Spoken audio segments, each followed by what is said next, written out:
Malia. Good morning. Hello, everybody. Thank you for joining us in Naarm, Melbourne, at the Aborigines Advancements League on the beautiful lands of the Wurundjeri people to launch the 16th annual Close the Gap report, Agency, Leadership, Reform, ensuring the survival, dignity and wellbeing of First Nations peoples. For those of you who don't know me, which is probably most people today, my name is Blake Allen Cansdale. I'm the National Director of ANTAR. ANTAR is an organisation that's been fighting for justice, rights and respect for First Nations people since the 90s. ANTAR is also one of 53 members of the Close the Gap campaign. I'm a proud N1 man. My ancestral country is in northwestern New South Wales, and I'm privileged to say that I've been living on the beautiful lands and waterways of the Darkinjung people on the central coast of New South Wales for most of this physical conscious life. To officially open today's event, I would like to invite respected elder, Uncle Tony Garvey from the Wurundjeri Council to do the Welcome to Country. Thank you, Tony.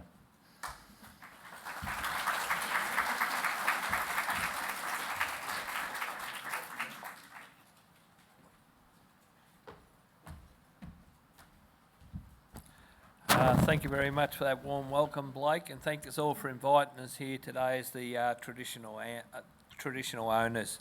I'd like to start the event off with saying Wominjeka, Wominjeka to everyone. Wominjeka, Wominjeka in the Wurundjeri Wurrung language means welcome. So welcome to all Indigenous and non-Indigenous people here today. I'd also just like to say I'm very proud and honoured to be here today standing tall for my people once again, like I have done for 36 years and will continue to do so for the rights of our own country. My great-grandfather was the last Nurrungita for Wurundjeri.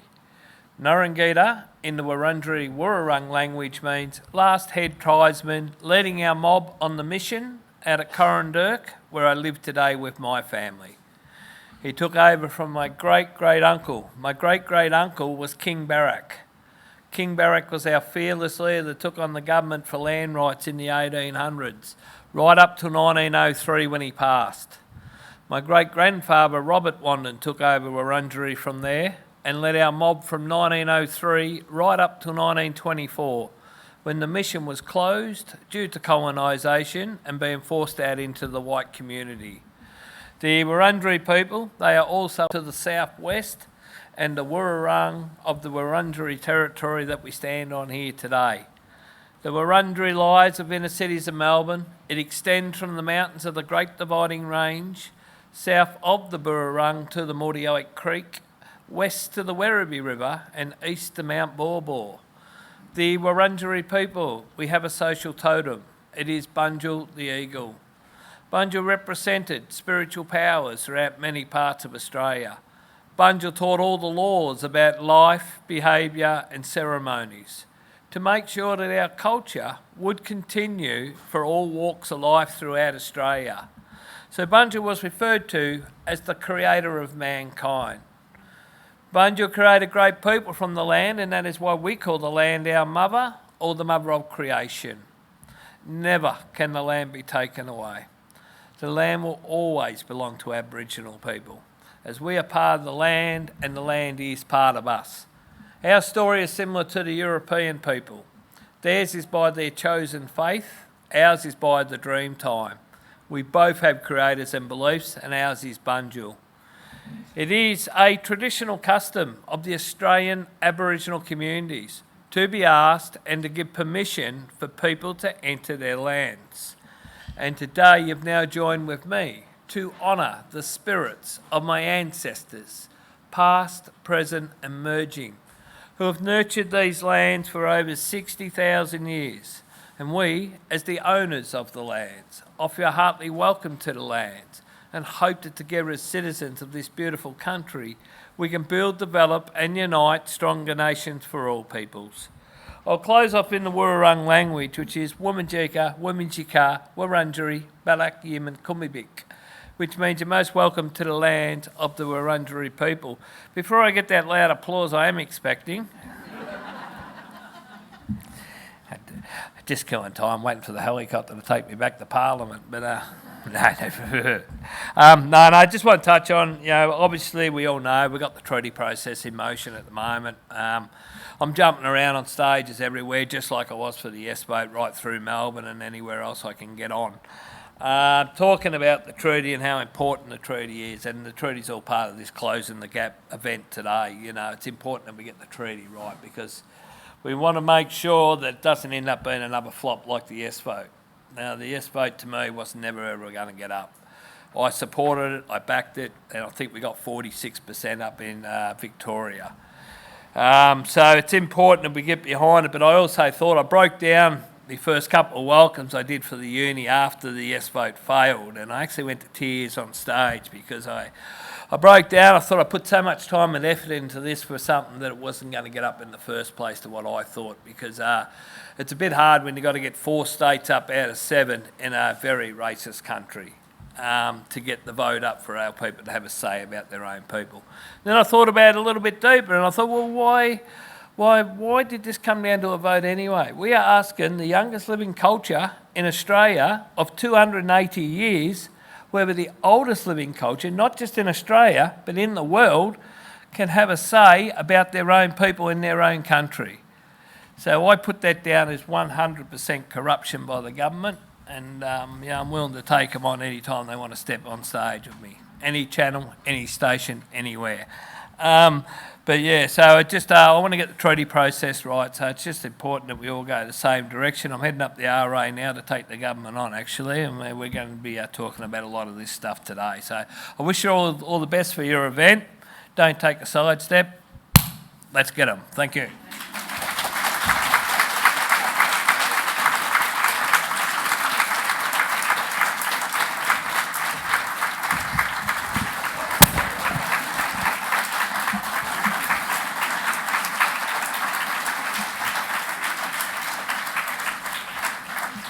Thank you, Uncle Tony, for that warm welcome and for ensuring our safe passage whilst we walk amongst your ancestors.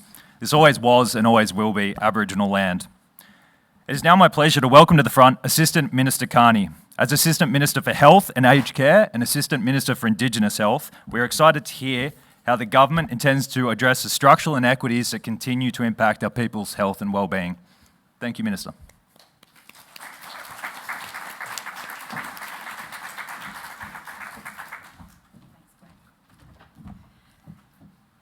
Thank you, Blake.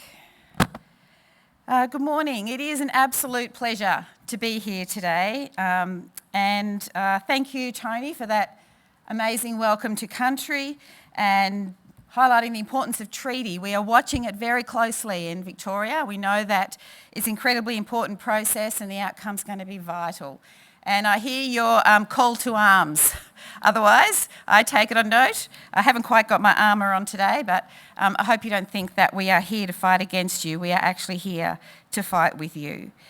The Wurundjeri people of the Kulin Nation are a proud people who've survived all challenges over the decades and who have prospered.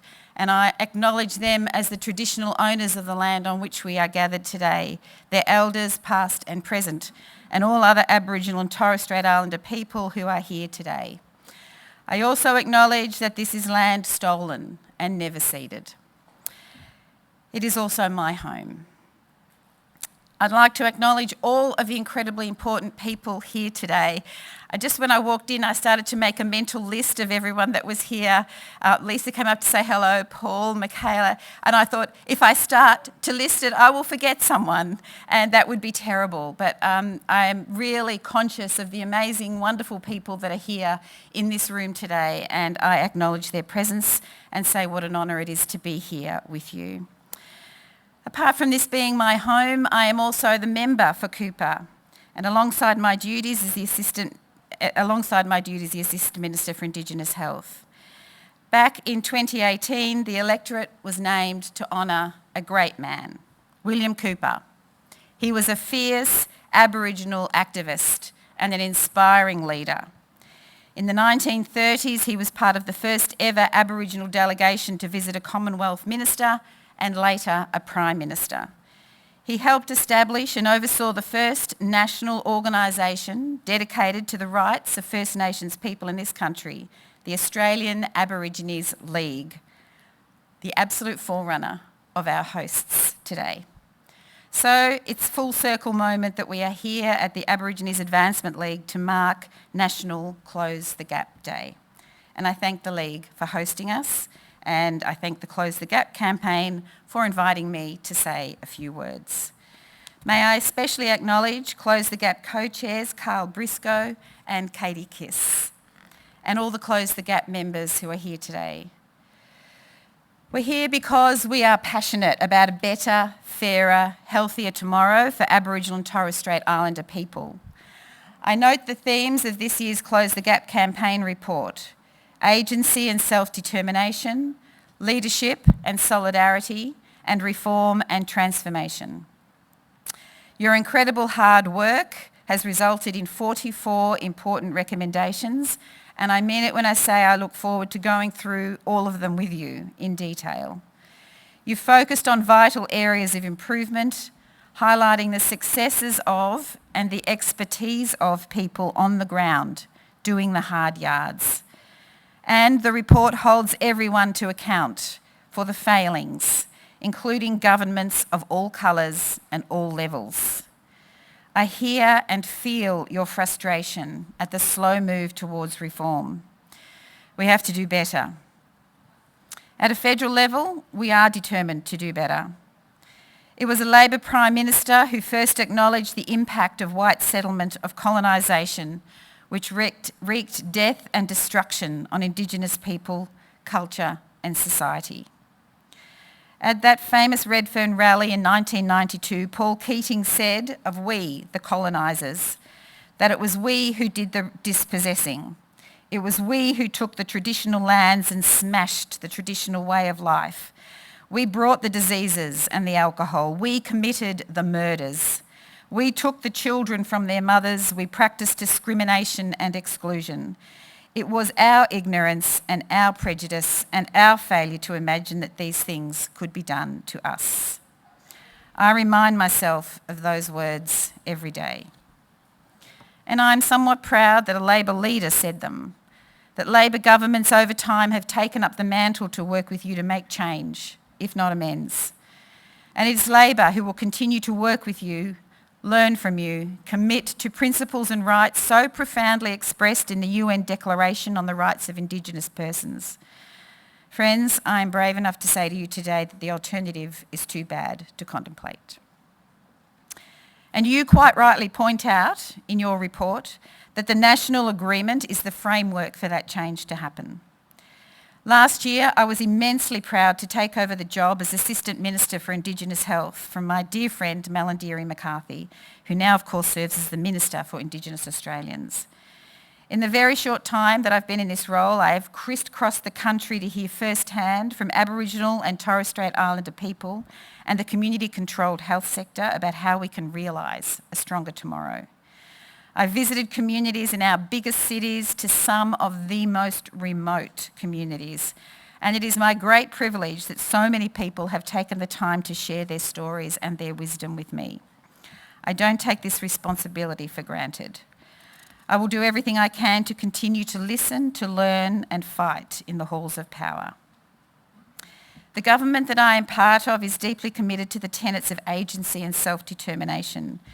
We know that the answers, the solutions only come by working in partnership, by looking to the leadership, the strength and the experience of Aboriginal and Torres Strait Islander people, to guide how we can work together to defeat entrenched inequities and progress our shared commitment to closing the gap.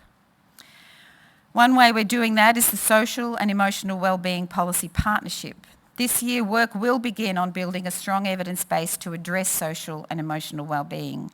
Gaia Dewey is the peak co-lead, and I was so pleased to see their work highlighted in your report. This is about a shift to prioritising relationships over transactions, and that takes time. Once relationships of trust are established, it's only then that decision-making on transactional matters can be genuinely shared. At the same time, we're working hard to transition service delivery to community control. By mid-2027, some 30 First Nations health services will be delivered by an Aboriginal and Torres Strait Islander organisation. One absolute highlight of my several trips, has been visiting Galawinku on Elcho Island and seeing firsthand the benefits of birthing on country. I was so privileged to sit in a yarning circle with women on that island to learn more than I ever could have hoped for from those amazing women. The Jacamia First Nations Birthing Support Women are the Birthing on Country program has had amazing outcomes. And just yesterday, I met with First Nations health professionals delivering birthing services to women in far north Queensland. So I can't tell you how disappointed everyone was that the latest Productivity Commission Closing the Gap data shows that nationally we are no longer on track to meet the healthy birth weight target. I pledge to you today that my government is determined to turn that around with you. We will continue to invest in programs that are proven to work, and Birthing on Country is one of them, and the Australian Family Partnership Program. I'd also like to add that given the above, how important data is to show that programs work. Not everyone is in agreement right across the First Nations about what is best and what needs to be prioritised. Of course not. That is, no community, no nation would have complete agreement.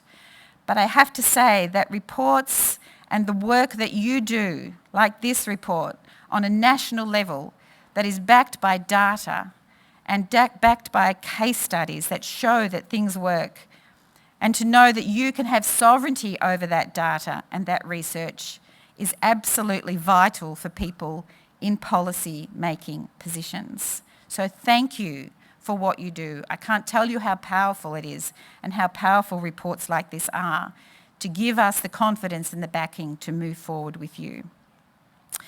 There are many other things that I could touch on. Give a politician a microphone. They'll go on forever. But today I'm here to listen. I'm here to learn from the report. And I can't wait to sit and hear exactly what everybody's wonderful program has to offer today. But on a final note, I'd like to echo the heartfelt words of Prime Minister Anthony Albanese about closing the gap earlier this year. When Aboriginal and Torres Strait Islander people advance, the entire nation moves forward. We are delivering real results, but we are absolutely clear-eyed about the truth that there is so much more to do. The road ahead is not easy, but crucially, there is a road and we keep adding to it and moving along it. I'd like to thank everybody for having me here today. I really look forward to the program. Thanks a lot.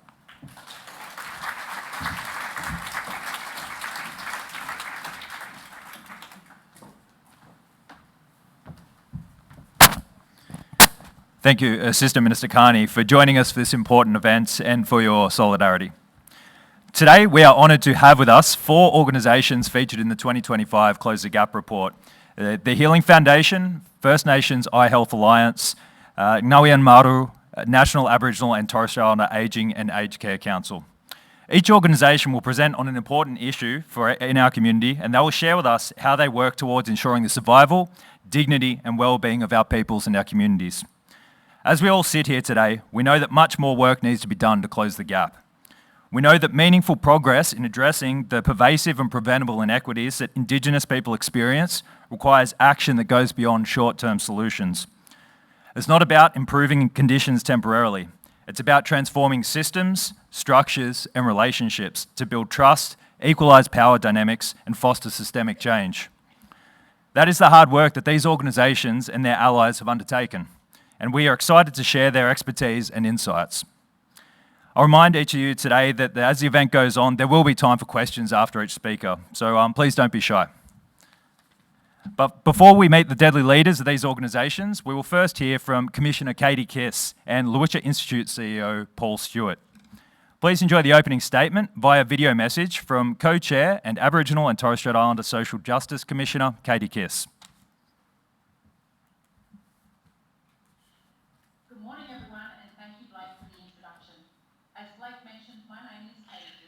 Good morning, everyone, and thank you, Blake, for the introduction.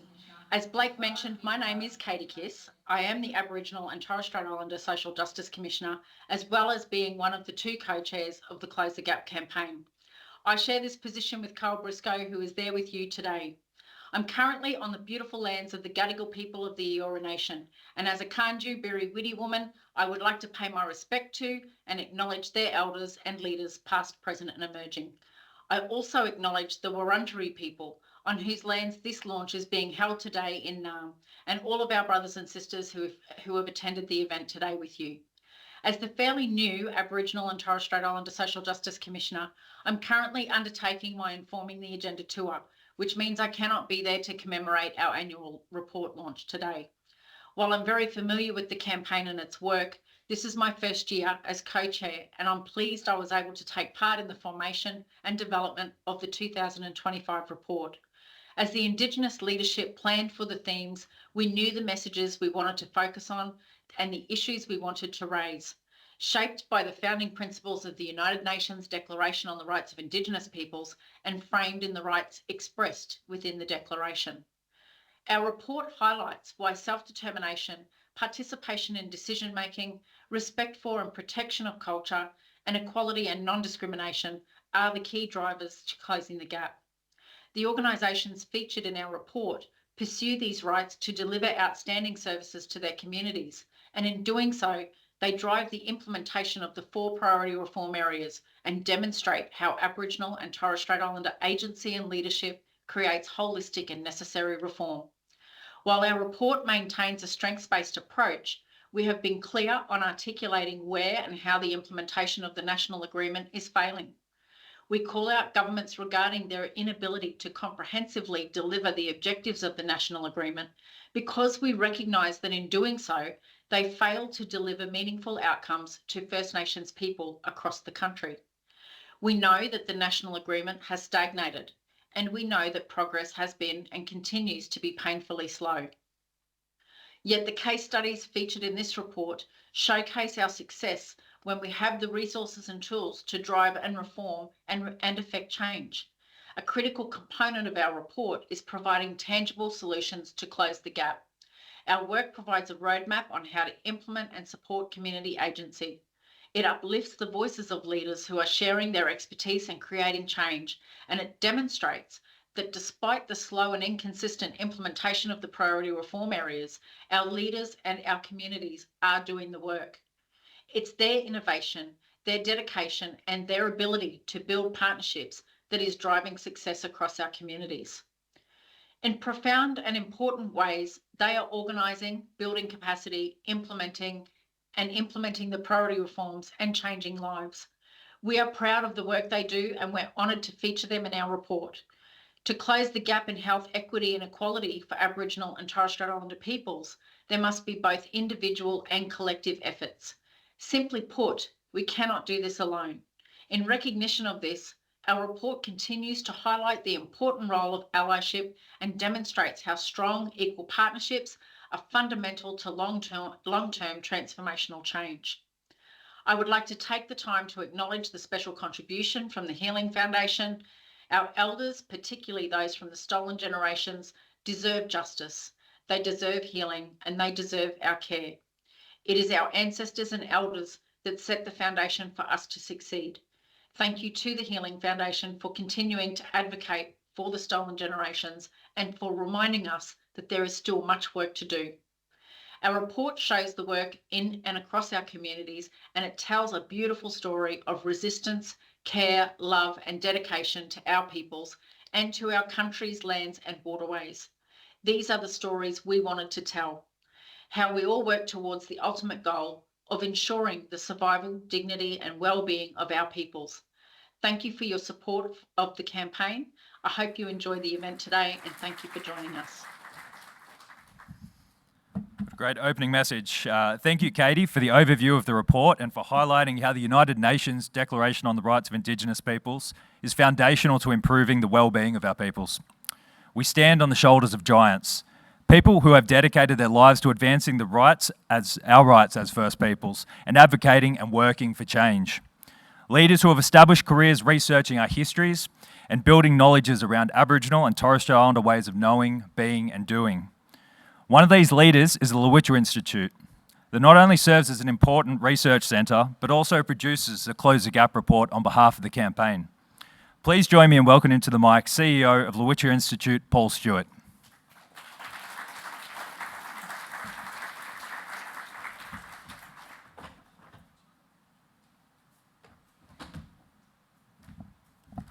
Thank you, Blake. It's probably one of the nicest introductions I've had around this part of town, especially when you've got Lisa Briggs in the front row. The pressure is now on. Firstly, let me begin by acknowledging that we are on the lands of the Wurundjeri people, and I thank Uncle Tony Garvey for his warm welcome to country. My acknowledgements to their elders, past and present, and I thank them for their ongoing care for country. Thank you to the Assistant Minister for Health and Aged Care and Indigenous Health. It's a long way to come from High Street to St George's Road, so I'm glad you didn't decline that one, Jed, but thank you for being here. But also acknowledged Katie Kiss and Carl Briscoe as the co-chairs, but also thank you to Blake and Antar for their ongoing support around the Close the Gap report. Those who don't know me, I'm Paul Stewart. I'm a Tanarong man. We are the northeast neighbour to the Wurundjeri people, and I'm the CEO at the Lowitja Institute. You may know that the Institute is Australia's only national Aboriginal and Torres Strait Islander community-controlled health institute. We're named after an amazing woman, the late Dr. Lowitja O'Donoghue, AC, CBE, DSG. We're established in 2010 and have a primary focus, as Arnie Pat Anderson would say, is to put Aboriginal and Torres Strait Islander people in the driver's seat when it comes to research. The research, particularly what we're interested in, includes improving the health and well-being of our people, but strives for positive impact. We also invest in knowledge translation to ensure that the stories, and particularly the good stories about our communities, are put out there for people to learn about what we can achieve. Additionally, we engage in policy and advocacy work and try and keep the government at hand to their promises. As a member of a number of national committees, we are delighted that we are still and have a long-standing relationship with the Close the Gap Steering Committee and the campaign. We're also committed to the National Agreement on Close the Gap. The National Agreement, if you're not familiar with it, has 4 priorities. It aligns with what we try to achieve here at the Lowitja Institute. It's advocacy and vision for health systems and support that empower our people to take control of their own health. We're honoured to play an important role in the Close the campaign and have once again compiled this report, and I encourage you to do so and read in full. We should apologise that there are many stories that are out there that actually couldn't make the report. And we're delighted that we have some of those case studies that will be here to talk about that. But let me just say that I want to thank our Lowitja staff to be able to bring these and shed light on these wonderful stories that many of us never hear about. The report talks about the strength and resilience of Aboriginal and Torres Strait Islander people who are working towards health equity and equality. The themes, agency and self-determination, leadership and solidarity, and reform and transformation are explored through a number of case studies, and I won't steal their thunder, but we'll hear more about those later on. I must say, when reading through them, I'm in awe and inspired by the amazing work that is showcased in the report, and as I mentioned, there are many more stories to be told. It's uplifting to read such positive case studies and highlighting the work that our mob can achieve. The case studies are ones that the naysayers don't want to talk about. The ones that have a soapbox, and in particular ones that may have an axe to grind about us. So these positive stories shine a light on the opportunities that exist when self-determination becomes a reality. All we need is an opportunity. There are bright outcomes within our communities, and there are greater control for our future when we are in the driver's seat. The case studies, as you'll read, they're proud, they're resilient, they're self-governed, and they're innovative. And I'm sure that we'll see that when we when we hear from them later on. I always wonder if such stories would ever make the 6 o'clock news. I watched the 6 o'clock news and the first 7 stories were all negative.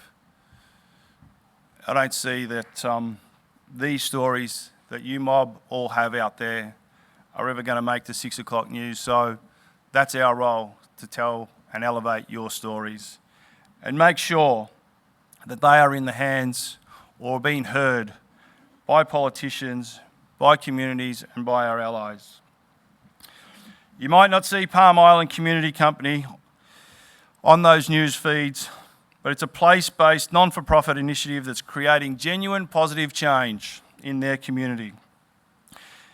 This Indigenous business is located off the coast of Townsville and is making a difference to the lives, health and wellbeing of the people served by developing employment opportunities in their communities. This is just one, and we'll hear more as we go on through today's session. So, we encourage you to read this report in full.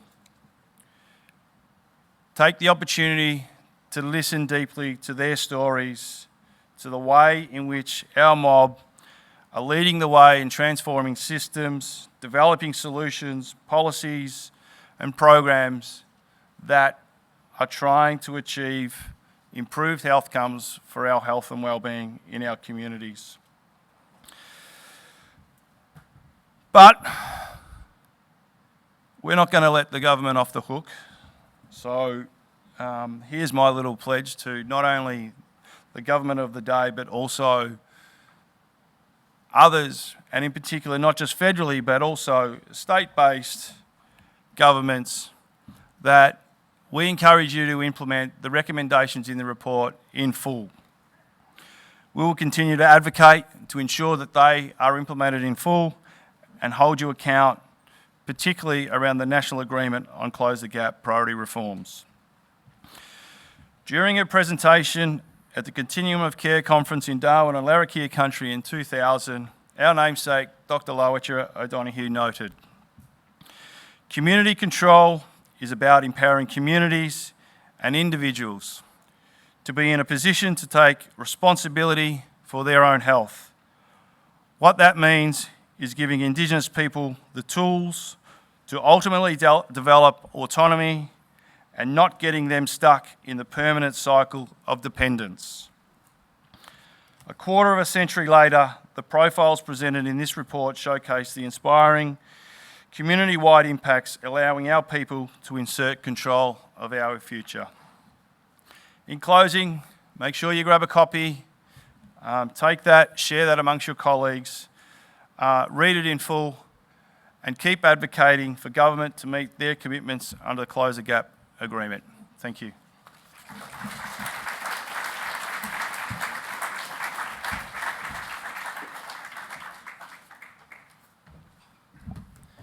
Thank you, Paul.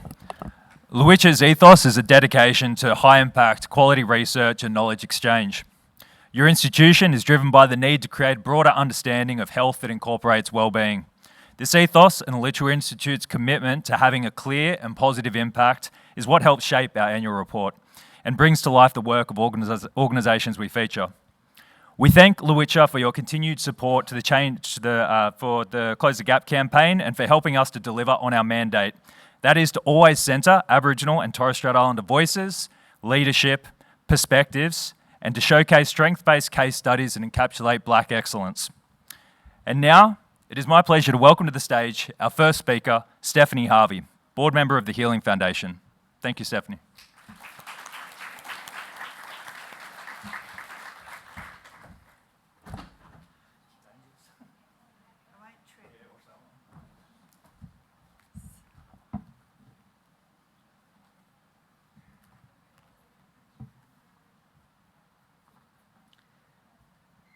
Hi everyone. God is tall. Before I begin, I just want to acknowledge that I am standing on the land of the Wurundjeri people and pay my respects to elders and ancestors of this country and thank Uncle Tony for that. for that welcome, but also pay my respects to the elders and ancestors of all the countries that we're from right across this continent. And I want to acknowledge that, we do welcome to country, we have acknowledgement of country, but that comes with an obligation. I've been given a welcome and safe passage here through Uncle Tony, and in return, as a Bidjara woman, I promise to tread lightly on this country and be respectful. And sometimes I think, in the current debate around acknowledgement of country and welcome to country, that people forget that it's an extension, an offer of friendship and welcome, but it does come with an obligation from us as well, and I gratefully accept that. I acknowledge countrymen and women who are here today, sovereign brothers and sisters, all Assistant Minister Carney and others, of you all working in this space, and you're keen to contribute, whether as an ally, a frontline worker or a policy maker, and I'm grateful to see you all here. I'm a Bidjara woman from Queensland. I'm a Murray, and proudly so. Go the Maroons. I'll throw that in at every opportunity, doesn't matter how serious the topic. And I'm a CEO, a board director, but importantly, I'm a mum, I'm a grandma, I'm a sister, I'm an auntie, I'm a friend. And I'm here to talk about stolen generation survivors. And as I get into the detail, I wanted to just remind people that we're people, and I'm here to talk about people things, really important people things, not about the statistics. So let's get into it. For those who don't know, the Healing Foundation is the national organisation that elevates the voices and lived experiences of stolen generation survivors, families and their communities. I've been a proud board member for several years, and I need to say up front that while I'm a senior Aboriginal woman, I'm not a member of the stolen generations, and of course I can't presume to speak for them, but I am here to advocate. And to advocate for change on their behalf. They are my family, they're my community, my colleagues and friends. They are mob. And it's their stories and lives that are very much up front in my mind as I speak today, and in the slides showing behind me. And just noting, I'm not actually speaking to the slides, it's just a reminder that while I talk about perhaps more dry policy, that we're talking about people and the impact on people. As with everything, so we're not talking about statistics, we're talking about people's lives and the hurt and harm that they've had to bear. I very much want to thank the Close the Gap campaign for the opportunity to write a special contribution to this year's report, and for inviting us to speak with you today to raise the unfinished business of the Bringing Them Home report. As so many of you know, the national inquiry into the stolen generations that produced the Bringing Them Home report in 1997 was a groundbreaking process of truth-telling. Before that, survivors' stories had not been told, or worse, not been believed.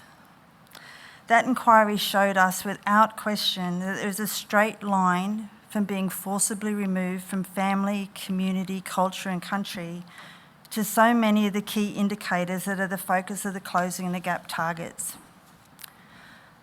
In fact, for stolen generations, there is that gap within the gap. Stolen generation survivors and descendants are more likely to fare worse than other Indigenous people on a range of outcomes, social and emotional wellbeing, health, educational and economic outcomes, and negative experiences with the justice system, including higher rates of incarceration. Survivors and descendants live the reality of this legacy of disadvantage day in and day out. The response to date by governments and others involved with Bringing Them Home report has barely touched the surface of need. Last month, to mark the anniversary of the apology to the stolen generations, the Healing Foundation released a new report. It's an urgent stocktake on the response by governments and other agencies to the Bringing Them Home report recommendations. Its title tells you the verdict. It's called "Are You Waiting for Us to Die? The Unfinished Business of Bringing Them Home." Are you waiting for us to die? I would urge you all to read it. You can find it on the Healing Foundation's website, and our CEO, Shannon Dodson, writes about it in the Close the Gap report. The stocktake showed that only 6% of the 80+ critical recommendations have been clearly implemented. 6%. And that's in the nearly 30 years since the report was handed down, a generation since. This is, as the report says, a woeful response to such a human rights travesty, and I wonder if I really should be saying a human rights tragedy. Perhaps most importantly, as one of the slides behind me says, it highlights that there has never been a systematic response to the needs and rights of stolen generation survivors and their descendants. Never. Despite the systematic way in which our people were taken, and as Uncle Tony says, Uncle Tony Hansen, a member of the Stolen Generations Reference Group, it was industrial scale harm. So, what must happen? This is where our work and the work of the Close the Gap campaign come together. We are urging governments, policymakers, service providers and others to take urgent steps to improve the lives of survivors. Many are now elderly and in pain.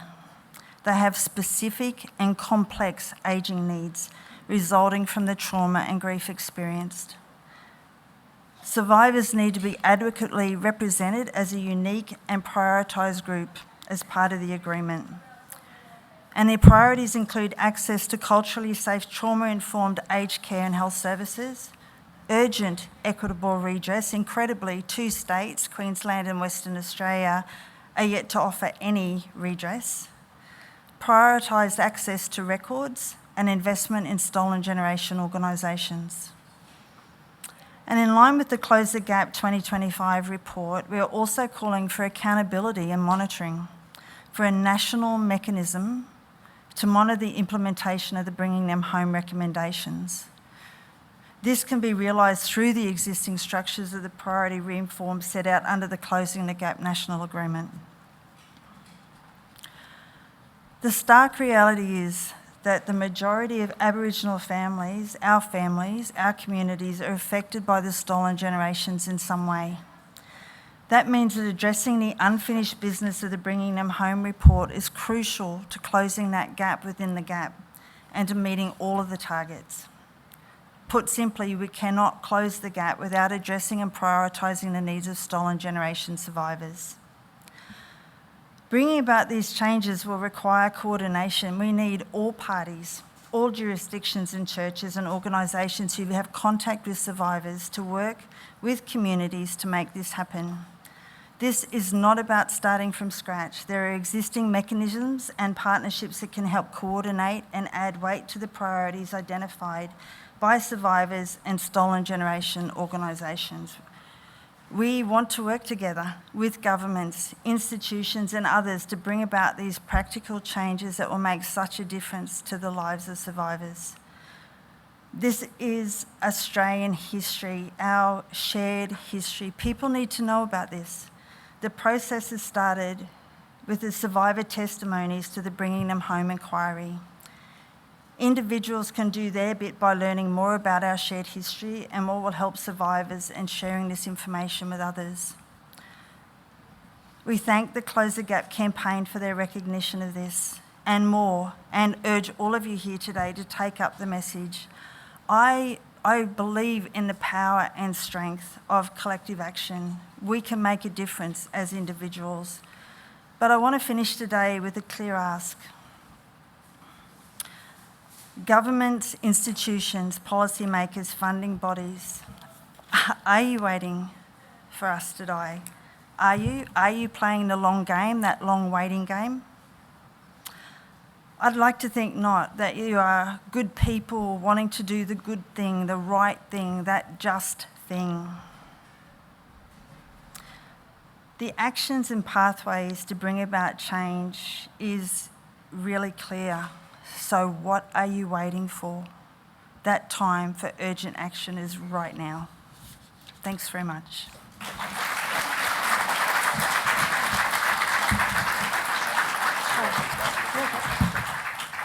Okay. Thank you, Stephanie. If you wouldn't mind just staying up on stage for a moment, we'll actually take a couple of questions from the audience. We've got a few minutes, so we might grab a seat if you want, so a bit more relaxed that way. Isn't that an oxymoron? Relaxed while public speaking. Anyone brave enough? Is this on? Hello. Anyone brave enough to jump in? We haven't planted any Dorothy Dixes, so it'd be great if someone's got a question. Otherwise, I may have one pre-prepared. Okay, going once, going twice. Okay. So, Stephanie, individual agency. How can people support your work, and how can people help raise public awareness about the report's findings? Talk about it. Talk about it.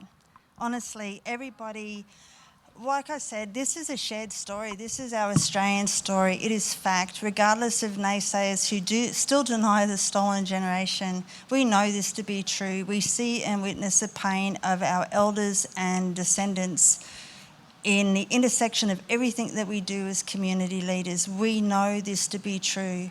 And I do believe, as I said, in the collective action of individuals. Talk about it, educate yourself, read the reports, host things, come together, be part of the movement. This is going to happen. We cannot wait any longer for this change to realise significant impacts for stolen generation survivors.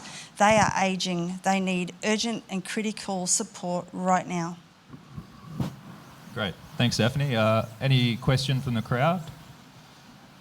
Otherwise, I'd like to talk about for a moment, or yourself to talk about, the role of non-Indigenous leadership, particularly allyship, in supporting the findings and recommendations of the report. How important is allyship and what it means to be a genuine ally? That's easy. Don't be gammon. Like, seriously, be real about this. Don't just put it on your signature block on your email. If you're an ally, where are your voices? Where are you visible? What are you talking about? I have a tricky relationship probably with allies and people who want to progress Indigenous rights within their RAPs and other things. My clear message is don't be gammon, be active, be visible, raise your voices, join us. And be real about the services that you're delivering. Priority Reform 3 lays out that pathway. There are educational resources available. The Healing Foundation has a number of resources on their website to support non-Indigenous organisations. They're currently being renewed, but they'll be available soon. And more importantly than all of the research and the tools to help non-Indigenous people be allies, have a conversation, reach out to the Healing Foundation, talk with local stolen gen organisations, seek guidance. I don't have the answer to everything. I can talk as a Bidjara woman. I can't talk as a survivor. You need to know locally what is happening, make those relationships, sustain those relationships, seek the guidance and listen, or no, maybe a different way of saying it is talk more with your ears. You know, listen to the wisdom and the guidance of your local people. Great, I love that. Don't be gammon. It's a great tagline. Keep it simple, keep it real. Hey, there you go. Lucky last question from Brother Merv down the front here. Do we have a mic that could go down here? And thanks, Sarah. Merv here from Claystone Marketing. I have a question. With the abolishment of the Truth-Telling Commission in Queensland, how has that directly impacted the communities, those from the survivors, but also how has it indirectly impacted or affected people from the stolen generations outside of Queensland more broadly? Thanks, that's such a good question. And I think there was a slide from Uncle David who lives in Queensland out at Cherbourg, who can talk to that directly.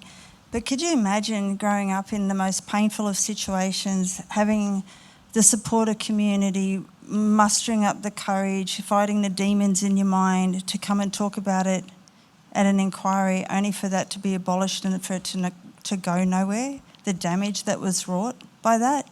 My heart breaks over and over to think of the courage of our elders who contributed to the inquiry only to see it get folded with the incoming government. The impact is real. Our ageing population of stolen generation survivors, they're requiring specific elder care, aged care. Many want to age well in community or home care, but because of the impacts of trauma, don't have the financial resources to actually make a co-contribution to that. And so I can see the change and the damage that's coming, but I can also see that there's a way for government to step up and make fully subsidised home and community care packages available to stolen generation survivors to support them. Everybody has the right to age in dignity, none more so than our stolen generation survivors. Great. Thanks, Stephanie. I'd love to keep yarning for hours, but if everyone could join me in thanking Stephanie for your time and insights. Here you go.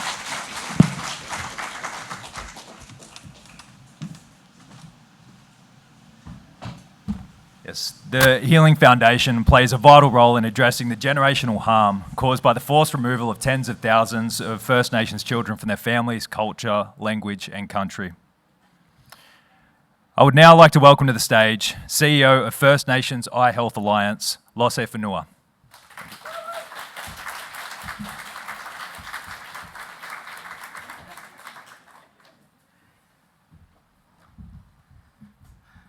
Good morning, everyone.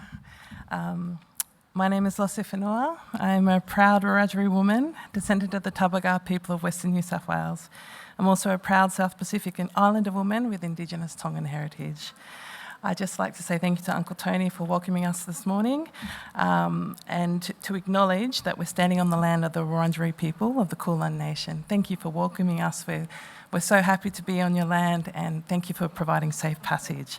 I'd like to acknowledge our elders, past, present and emerging, and pay respects to our Aboriginal and Torres Strait Islander people joining us today. I'd also like to thank our friends that stand alongside us in this space and advocate for health equity for Aboriginal and Torres Strait Islander people. So I'm the CEO of the First Nations Eye Health Alliance, the principal voice and peak body for Aboriginal and Torres Strait Islander eye care in Australia. And I'm honoured to join with you today to celebrate the launch of the 2025 Closing the Gap report. And it's such an important report because it celebrates the strengths of community-controlled measures in closing the gap. So today I'm going to talk a little bit about the First Nations Eye Health Alliance, how we came to be, and the importance of community-controlled organisations in closing the gap. And I'm a little bit nervous, so it's lovely to see you mob smiling in the audience. Thank you. In Australia, Aboriginal and Torres Strait Islander people experience greater vision loss and impairment when compared to our non-Indigenous friends, at 3 times the rate actually. It's quite significant. The main causes are refractive error, cataract and diabetic retinopathy. Trachoma, an eye condition found in the Third World, also disproportionately affects Aboriginal and Torres Strait Islander people in Australia.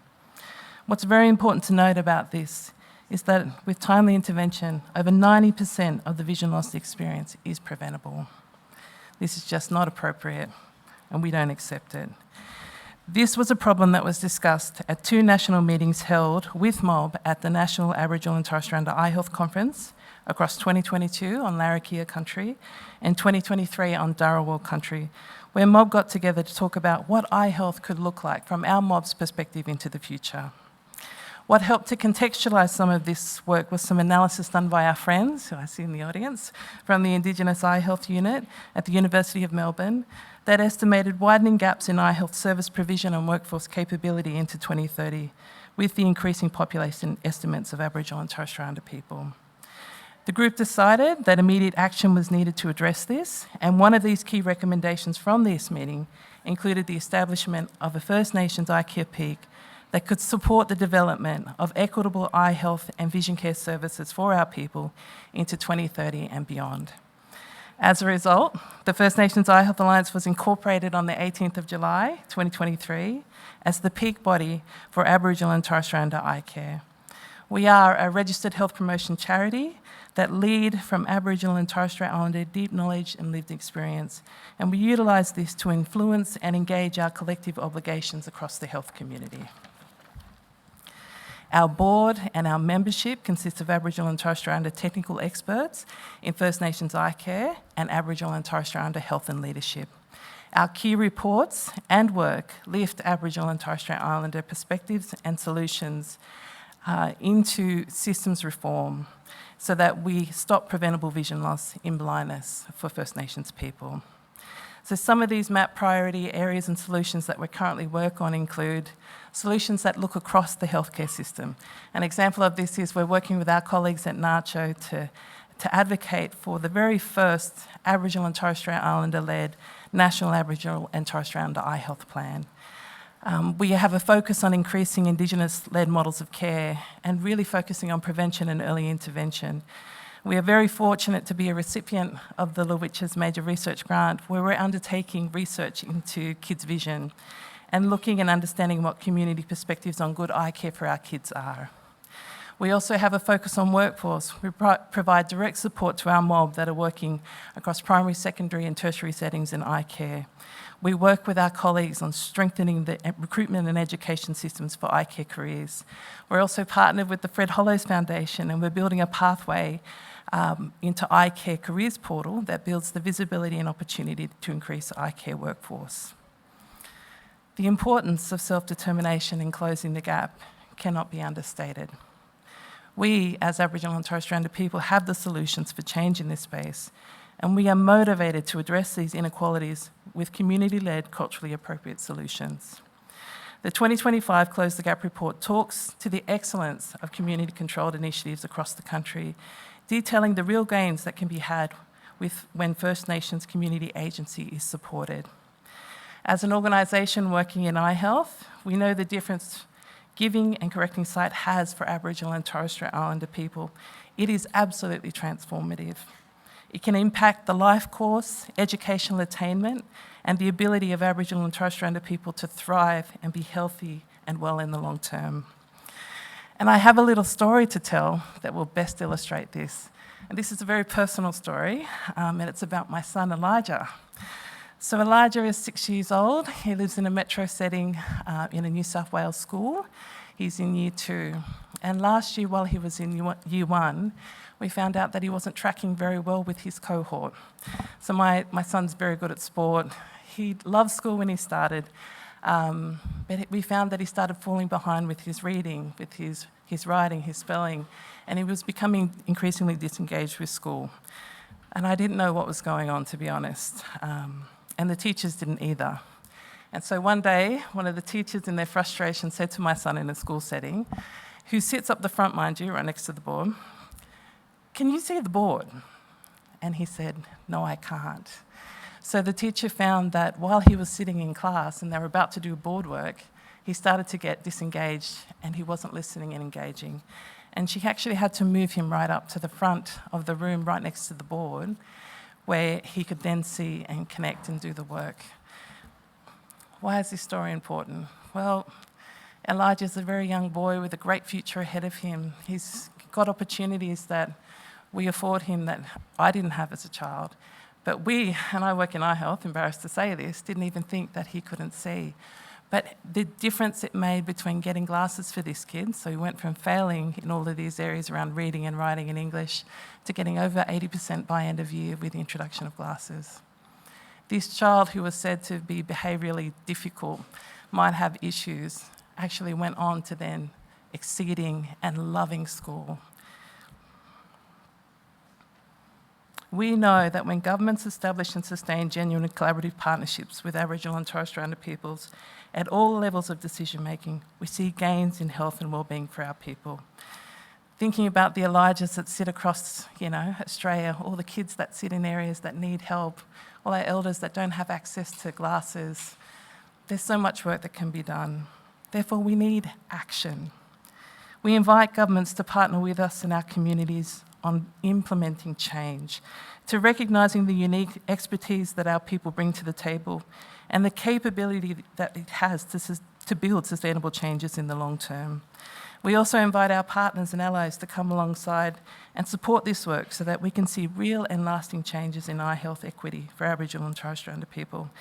And I always think of this line in the Uluru Statement from the Heart. It's just so powerful. When we have power over our destiny, our children will flourish. It's so important, and it's at the heart of all that we do. I'll end with a poem. Now, I've told you a story, and I'm giving you a poem as well. This poem was written by our co-chair, Jackie Adams, and it talks about allyship and the importance of governments and key stakeholders in the space standing with us on this journey. And it reads, "Uplift our voices, let us be heard. We are worthy, we know how to lead. Respect is essential, not to undermine, to even out the playing field. Collaboration is key, with our voices leading the way. Our strength, resilience and successes, providing opportunities to educate and empower, together in harmony, our rightful place embrace." Thank you.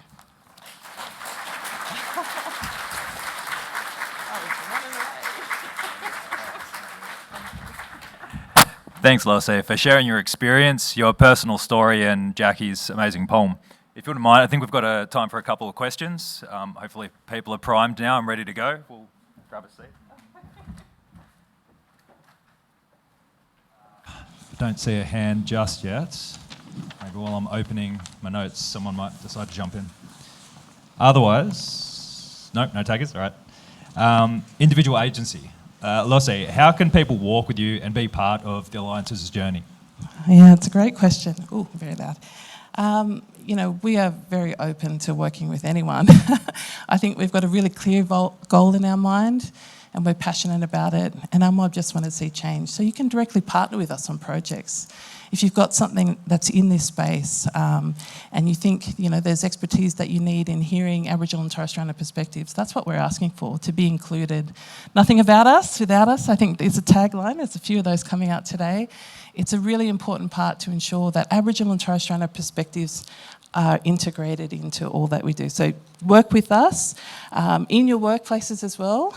Be an advocate and an agent for change. So encouraging your organisations to give space to First Nations perspectives. This is a really important one, and it can be hard ground for our allies. Not everyone wants to hear that, but it's really critical, I think, to moving forward, to building solutions that last in this space. And then finally, you can work with us directly. You can donate to us for a charity. You can become a member. Yeah, join us. Lots of work to do. Yes, it would be nice to have a little less work from time to time, but it is, I'm sure you feel the same, an honour to be able to do such important work for our people on the daily.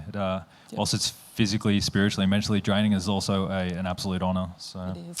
Unless someone from the crowd, the audience, there we go. There's someone quick with a hand in the back there. The lovely Zara is making her way over.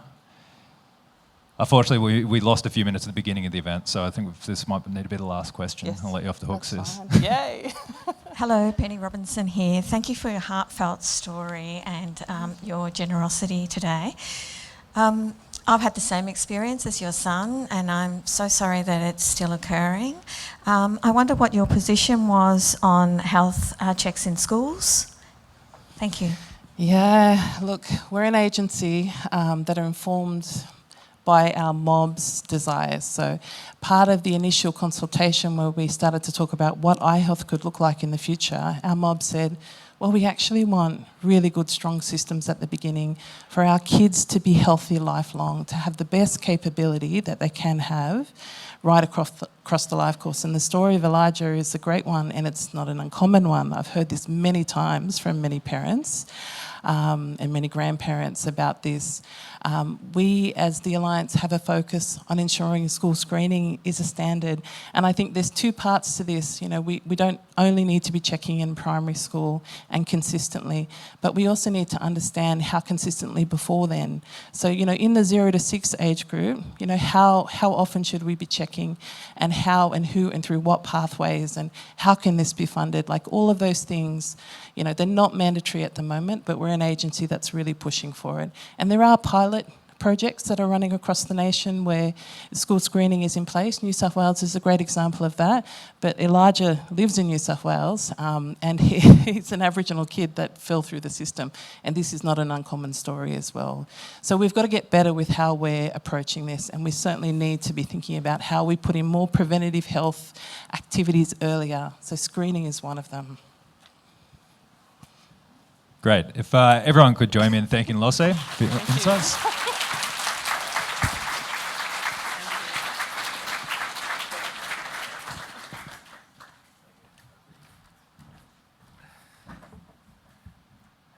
It's great to hear that the First Nations Eye Health Alliance is building hope for real change to address Aboriginal and Torres Strait Islander eye health inequity.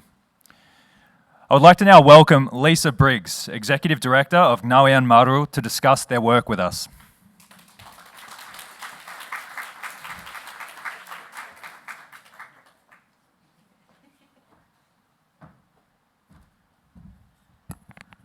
Good morning, everyone.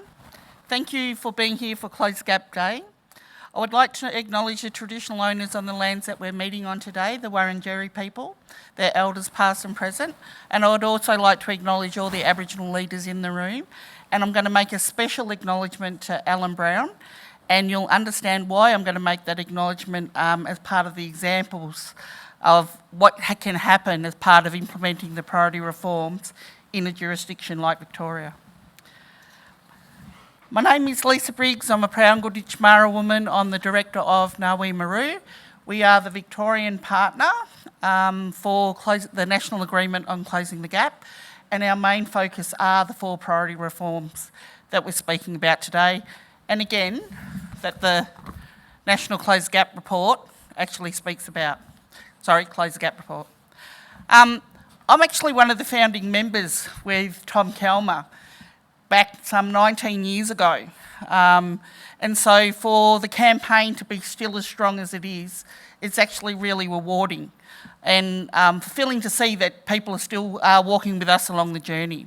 It's 20 years next year, and in that 20th year, Minister Kearney, I hope we actually have a lot better outcomes than we're seeing today. But with that, we certainly need a lot more commitment and financial commitment, investment, particularly in urban areas, not just remote areas. Although we know remote need them, we need the equity right across Australia for all Aboriginal Australians, not just some. I just want to make that point. And I am hoping, respectfully, Jed, that you do make an announcement for Victoria around Close the Gap sometime in the future, around the things that we need from a jurisdictional level in partnership with the Victorian Government, because without that relationship, we actually can't progress. It was really good to hear from the National Eye Health Alliance, and the reason why I mentioned Alan Brown, and Mitchell Andrews here as well, was we had a research project in Victoria with Rumballara Aboriginal Cooperative and the Melbourne University with Sarah for the diabetic retinopathy program. And at that time, Melbourne University had partnered with VACCHO, and Alan Brown was the CEO of VACCHO at the time, talking about all the things that you just mentioned. And so we've moved on now from 1994 to seeing a peak body being formed and policy being driven from a practice that happened 2 hours from Melbourne from an Aboriginal community-controlled health service.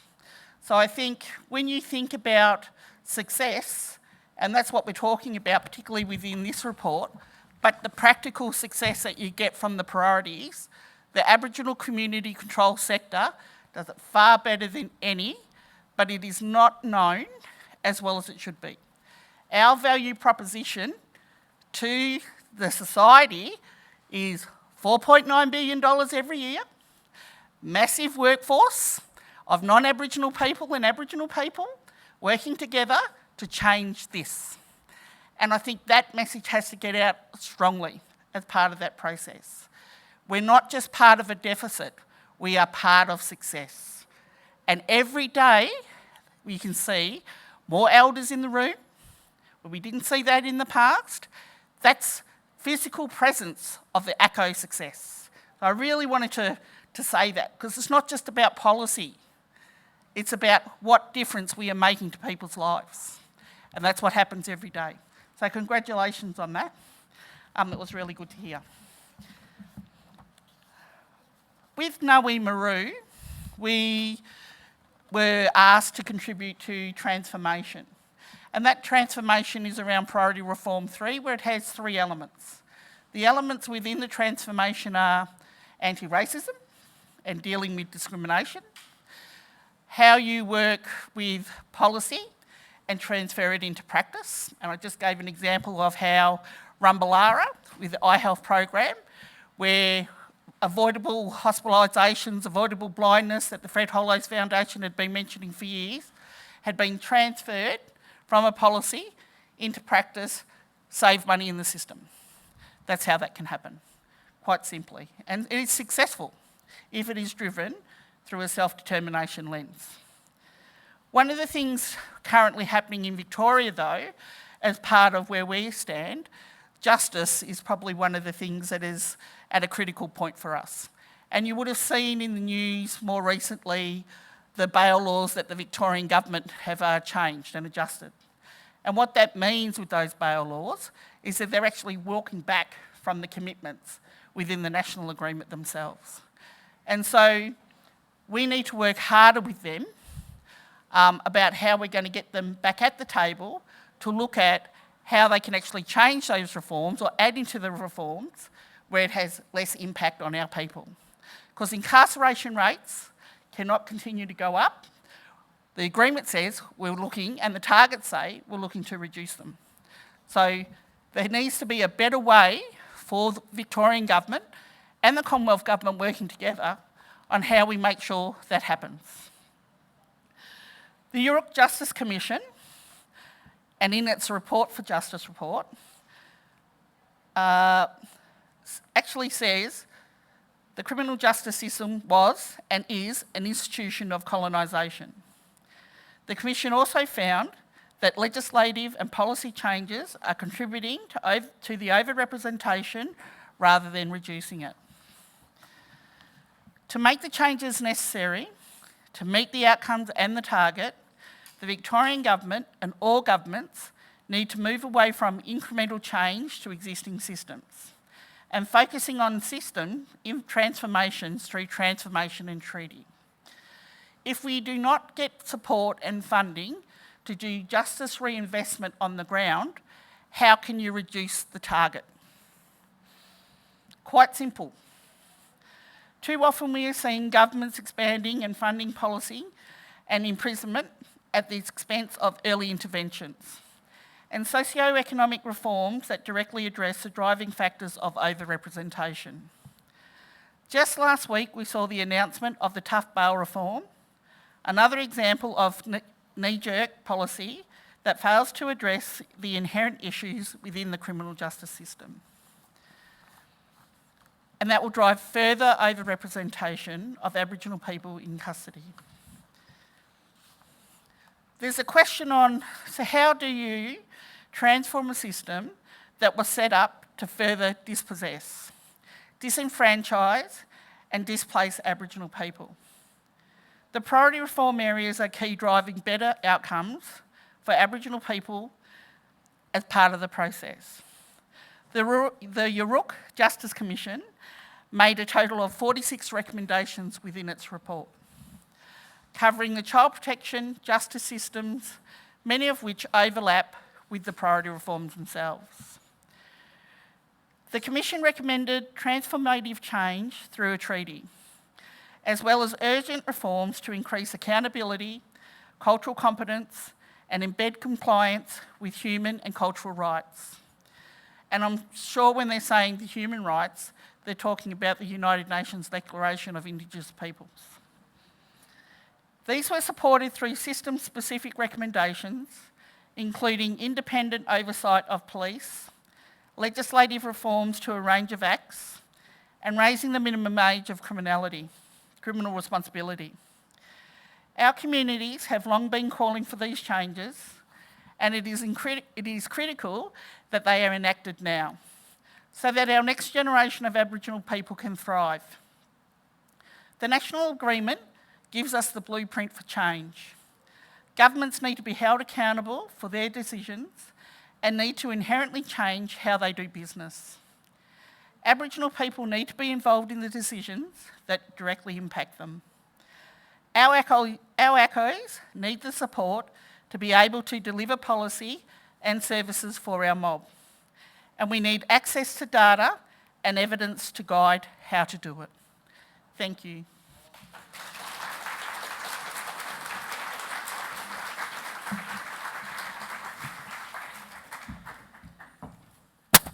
Thank you, Lisa. If you wouldn't mind staying up here for a moment, we'll take a couple of questions from the audience, or I've got a question I wouldn't mind asking, actually. We've got questions from the audience.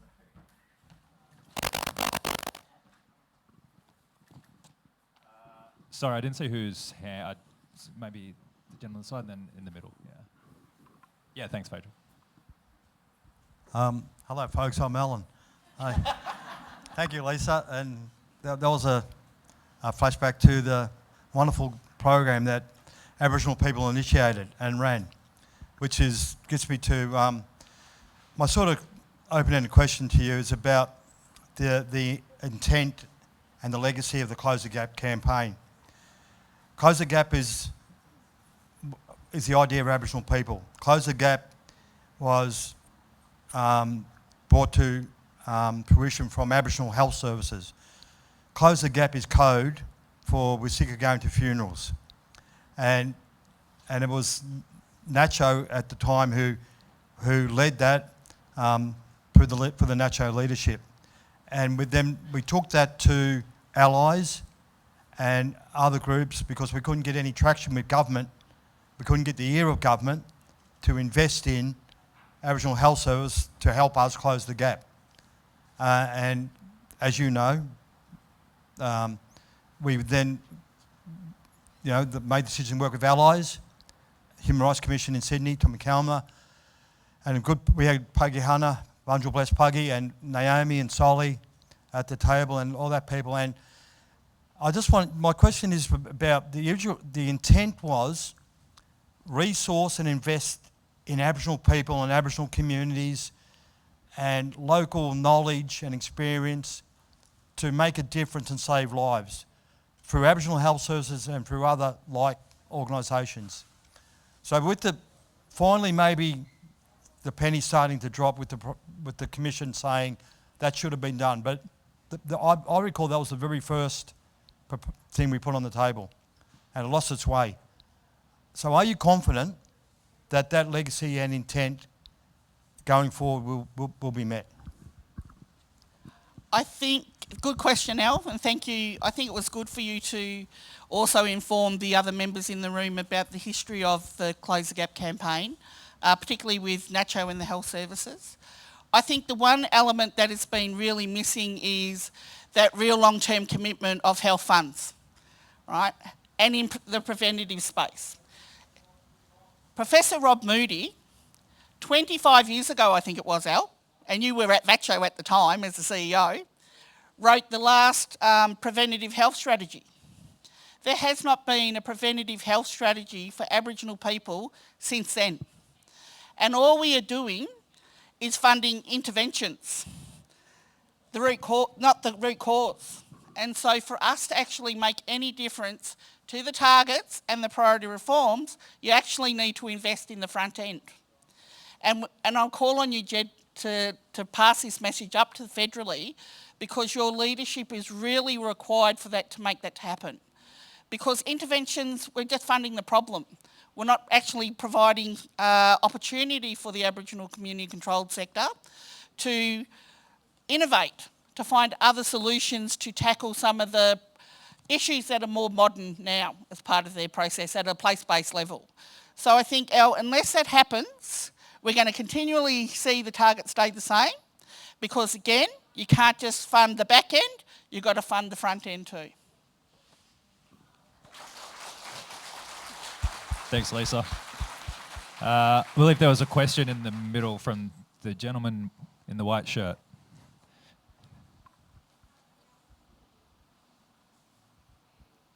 Thank you. Hi, Lisa. I just had a question around, you mentioned justice reinvestment. What do you see as the barriers to why there isn't more justice reinvestment happening at the moment? It goes to exactly what I said before about governments not just thinking about the back end of the justice system. Justice reinvestment is a circle. You've got to prevent our young people, prevent our children going into out-of-home care so they actually don't go into the full justice system. So unless we have funds that are actually allocated and flexible, where they're place-based and self-determined by the Aboriginal local community of which they're affecting, we are not going to solve that crisis. And in Victoria, we have the largest overrepresentation nationally of Aboriginal children in out-of-home care. And that is totally unacceptable. But we need to call on governments, the Victorian and state governments, federal governments, to actually ensure, through these policy partnerships even, that they are redirecting and listening to the representation of Aboriginal community control where those funds need to go. It's a policy that is paralysed. They need to move the policy. I mean,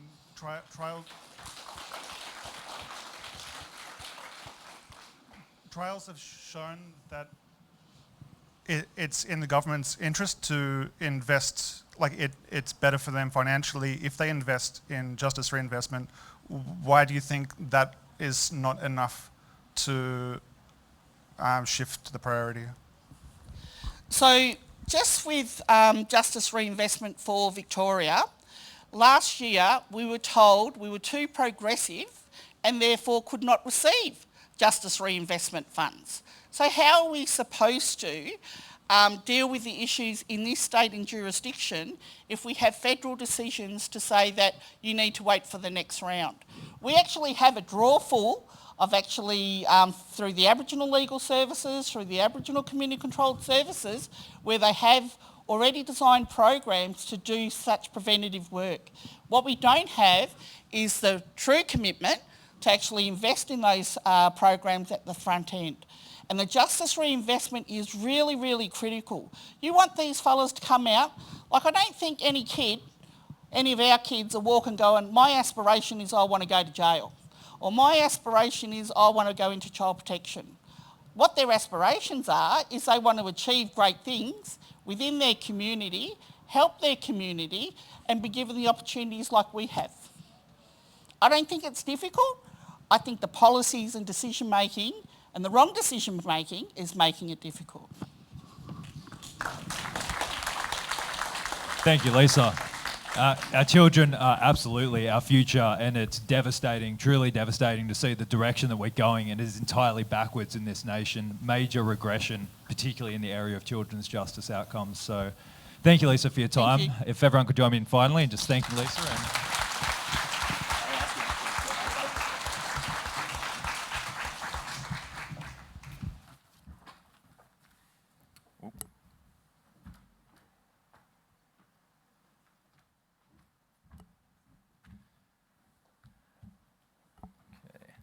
So as the Victorian Government's formal implementation partner on the National Agreement on Closing the Gap, it's great to see Ngawi Maru recognising the urgent need to embed long-term funding, community leadership, cultural safety and data collection and management into government structures and processes. I would now like to welcome to the stage Kasara Hardy, Acting CEO of the National Aboriginal and Torres Strait Islander Ageing and Aged Care Council. Thank you, Kasara.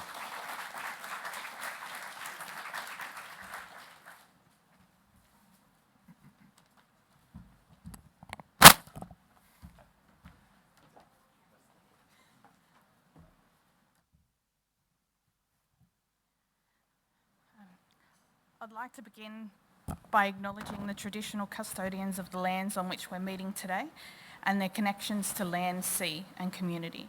I would also like to pay my respects to elders past and present who continue cultural and spiritual connections to country and or island home, and extend that respect to all Aboriginal and Torres Strait Islanders here with us today.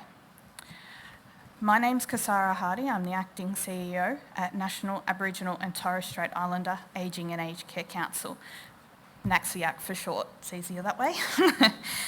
I'm a proud Dunghutti woman from northern New South Wales, but I was born and raised on Darug country in western New South Wales.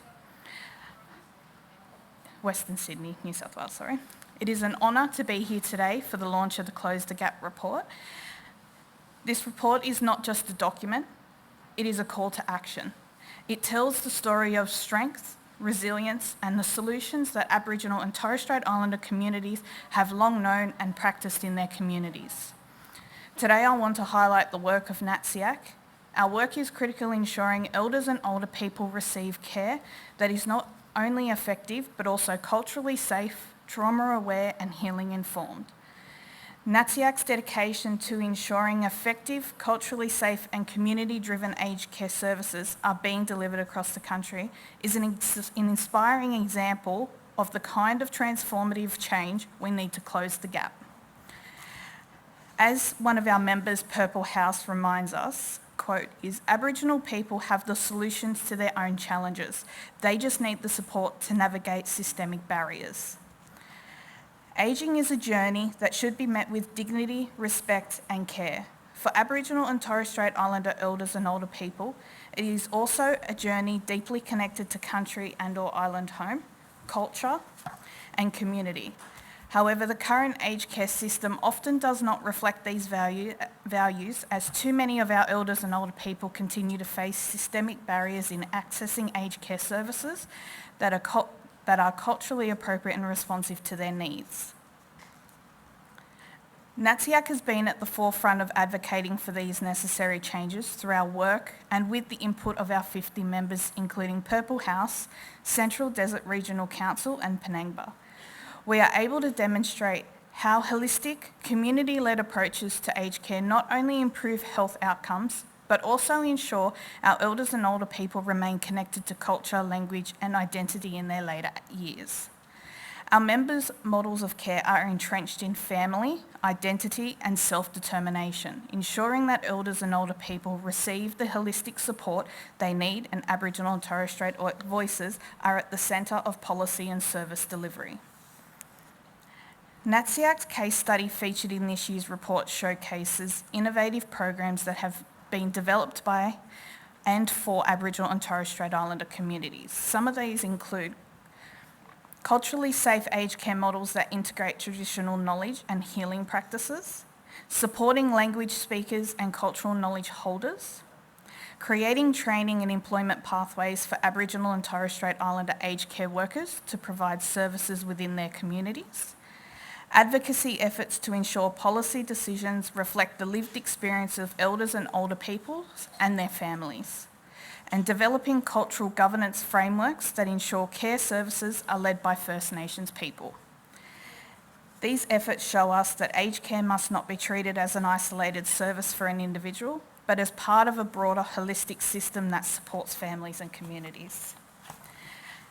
However, these successes have not come without challenges. NACSIAC's members often face systemic barriers, including inflexible government funding structures, workforce shortages, and a lack of recognition of lived experience in hiring practices. These initiatives remind us that closing the gap in aged care is not just about numbers, it's about equity, self-determination, and ensuring that elders and older people receive care that honours their life, history, and contributions to community. As we reflect on the Close the Gap report's findings, to truly close the gap in ageing and aged care, we must take action. NACSIAC and its members are calling for stronger investment in Aboriginal and Torres Strait Islander-led aged care services, greater flexibility in service provision and reporting requirements, improved data sovereignty, ensuring Aboriginal and Torres Strait Islander communities control and understand their own data, recognition of lived experience in recruitment and training, ongoing professional development and career pathways for Aboriginal and Torres Strait Islander aged care workers, better communication between service providers and government agencies, policy reforms that prioritise cultural safety and community control, and strengthen partnerships between governments, service providers and Indigenous organisations. Our members provide holistic care to Aboriginal and Torres Strait Islander people from birth to end of life. Closing the Gap has targets on childhood, youth, men and women. However, there are no targets for our elders and older people. NATSIAC believe that the holistic model of care our members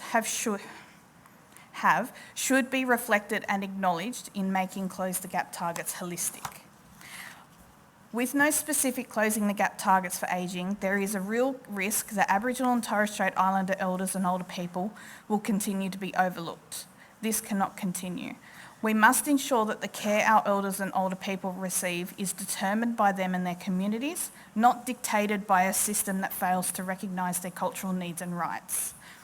Our elders and older people are the keepers of knowledge, wisdom and resilience. They have fought for justice, equality and recognition. It is now our duty to ensure they receive the respect and care every elder and older person can age with dignity, connection and respect. Let us stand together to ensure that Aboriginal and Torres Strait Islander elders and older people are given the recognition, support and culturally safe care they deserve. Thank you.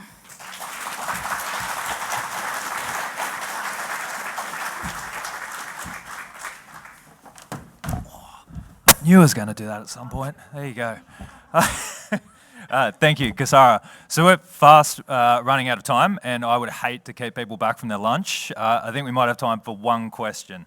If we want to pop down and someone wants to jump in and ask a question.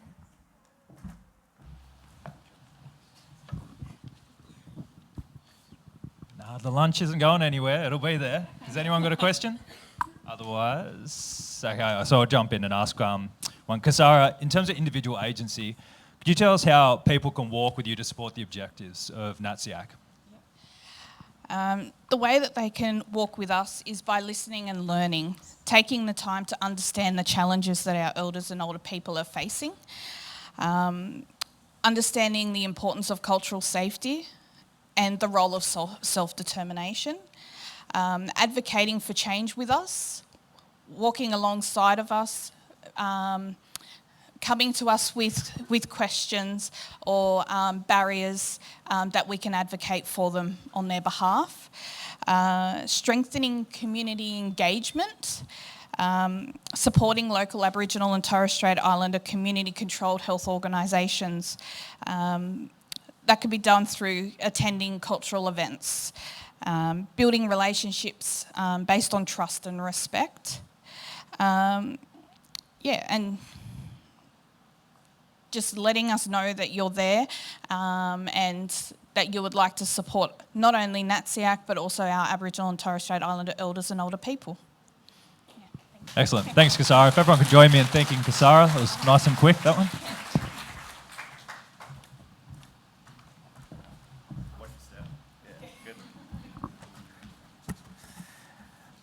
It's clear that NATSIAC is instrumental in ensuring that our elders and olders have access to support and care that is culturally safe, trauma-aware and healing-informed, and that relevant services recognise the importance of our old people's personal connections to community and country. I'm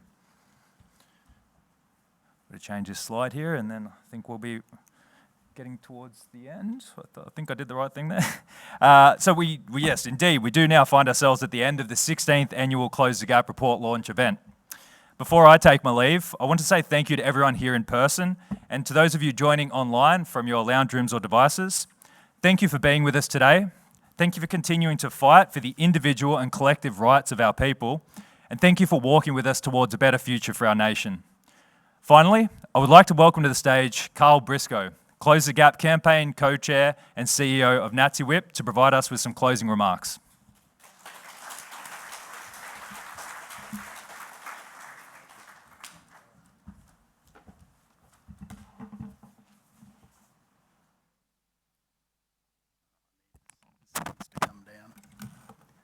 Okay, Yura Yalada, so good morning everyone, or well actually it's afternoon. So before I wrap up this year's launch of the 2025 Close the Gap campaign report, I do want to thank Uncle Tony for his warm welcome to country. Also, I want to pay my respects and acknowledge the Wurundjeri peoples of the Kulin Nations for allowing us to have this event on their country, a beautiful country today. I'd also like to just take a minute to reflect and honour our elders that have gone before us, such as the William Coopers, and there's many others that have gone before us. They've actually laid a foundation for what many of us in the room and online are privileged to have today. And acknowledge our elders that are currently with us, because they guide us. You know, their wisdom that they impart to us, you know, through the work that we undertake.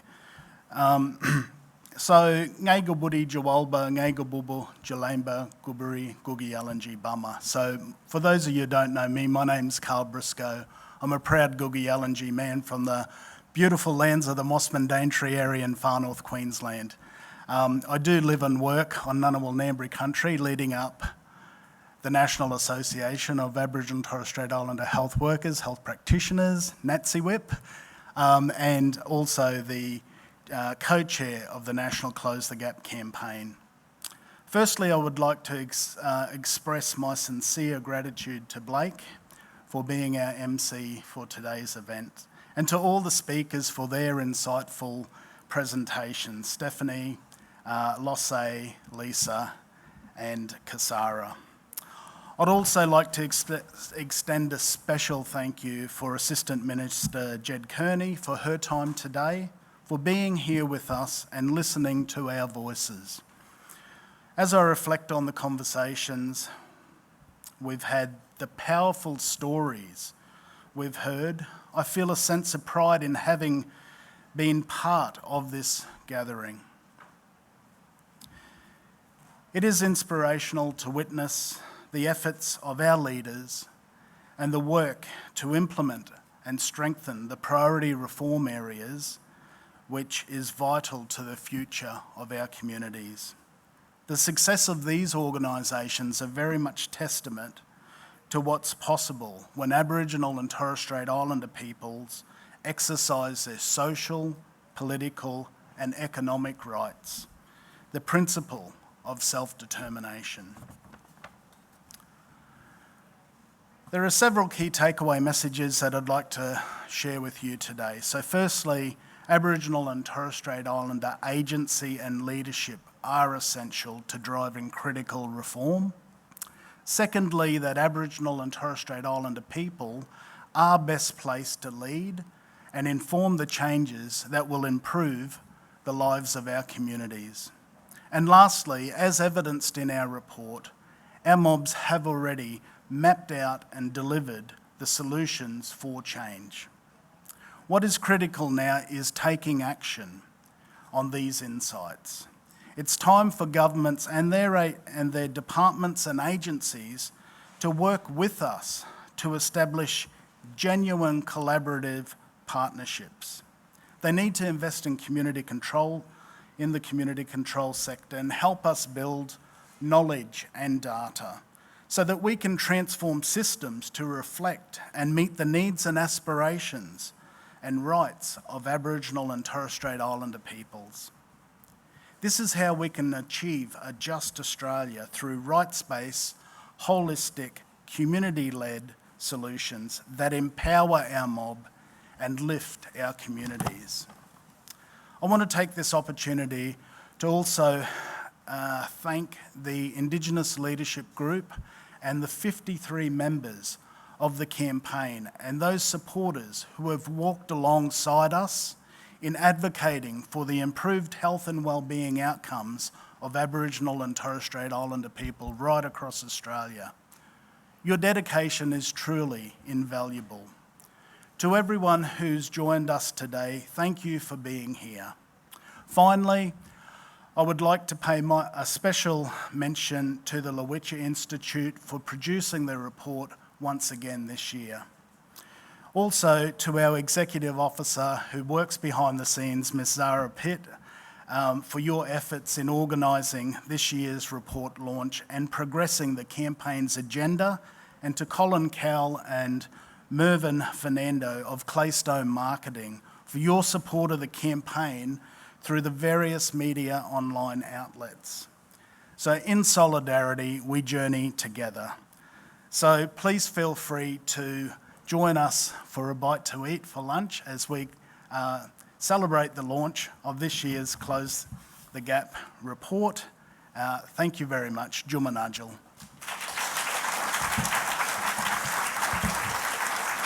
That's it.